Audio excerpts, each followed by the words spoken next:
ఇక ఏం చెప్పాలా, అది నేను కూడా చూసి షాక్ అయినా. ఇమ్మీడియట్గా మళ్ళీ వాళ్ళ బంధువులే ఎవరు బాబాయ్ ఎవరు ఉంటారు నా దగ్గర తీసుకొచ్చినాను. ఆయన ఇమ్మీడియట్గా ఇంకో వీడియో పెట్టి, లేదు సార్ మీరు కాదు, మీ దగ్గర ఎవరు కంప్యూటర్ ఆపరేటర్ ఏదో మాట్లాడితే మీ దృష్టికి తీసుకొస్తే ఇమ్మీడియట్గా అవన్నీ రిమూవ్ చేసిండ్రు జాబ్లోకి నుంచి అదే రోజు. మళ్ళీ మేమే రిక్వెస్ట్ చేసినామని జాబ్లో పెట్టుకోమని, ఉద్యోగాలు పెట్టుకోండి పాపం ఏదో తెలియకన్నాడు పిలవడని చెప్పి అన్నాడు. ఉద్యోగాలు పెట్టుకొని మేమే రిక్వెస్ట్ చేసినాం, అయినా మీరు తీసేసిండ్రు. ఆ రోజు మీరు ఎంతో ఆదరించి మమ్మల్ని ఎంకరేజ్ చేసారు. కాకపోతే మార్షల్ ఆర్ట్స్ అనేది స్పోర్ట్స్గా ఎక్కువగా గుర్తింపు లేకపోయింది. అప్పుడు ప్రభుత్వం నుంచి వేరే క్రీడలకు ఇచ్చినంత ప్రోత్సాహం ఇవ్వలేకపోయింది. మరి మీరు ట్రై చేసిండ్రు కానీ మీకు సంబంధం లేదు ఆ ఇష్యూ మాత్రం అని చెప్పి వాళ్ళు చెప్పారు. ఆ వీడియో కూడా వచ్చింది, వాళ్ళు మాట్లాడింది కూడా వచ్చింది. అంటే ఈ బీజేపీ కాంగ్రెస్ ఎట్లయిపోయిందంటే, అందరు కొంతమంది మంచి వాళ్ళు కూడా ఉండొచ్చు, అందరిని అనలేము, అందరిని ఒక గాడి కట్టలేము. కానీ అందులో కొంతమంది ప్రజా సమస్యల మీద దృష్టి పెట్టి ఎదగాలనేటువంటి ఆలోచన ఉండదు.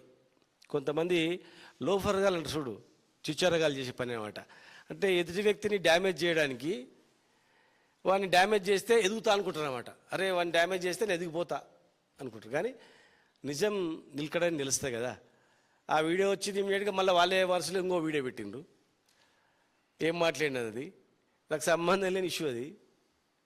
ఆ అమ్మాయి ఏదో పాపం మాటల్లో ఏదో చెప్పినట్లుంది, అమ్మాయి ఏదో చెప్పింది, వాడి మీద చెప్పనీకి పోయి దాని మీద ఏదో ఫ్లోలో ఏదో మాట్లాడినట్లుంది. ఆ అమ్మాయి మాట్లాడిన దాన్ని ఈ పార్టీలు దాన్ని బ్యాడ్గా కట్ చేసి ట్రోల్ చేయడం జరిగింది.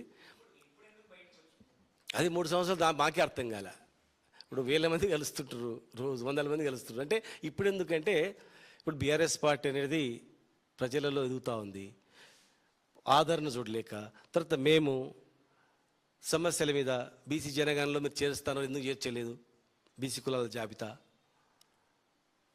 బీసీ రిజర్వేషన్ ఏమైనాయి, రాష్ట్రంలో ఏమైనాయి, విద్యా ఉద్యోగాల రిజర్వేషన్ ఏమైంది, ఉద్యోగాలు ఏమైనాయి, రైతుల గురించి ఇట్లాంటి మాట్లాడుతాం. రోజు మాట్లాడుతున్నట్లు ఏం చేస్తారంటే పర్సనల్ క్యారెక్టర్ అసాసిన్ చేస్తారనమాట.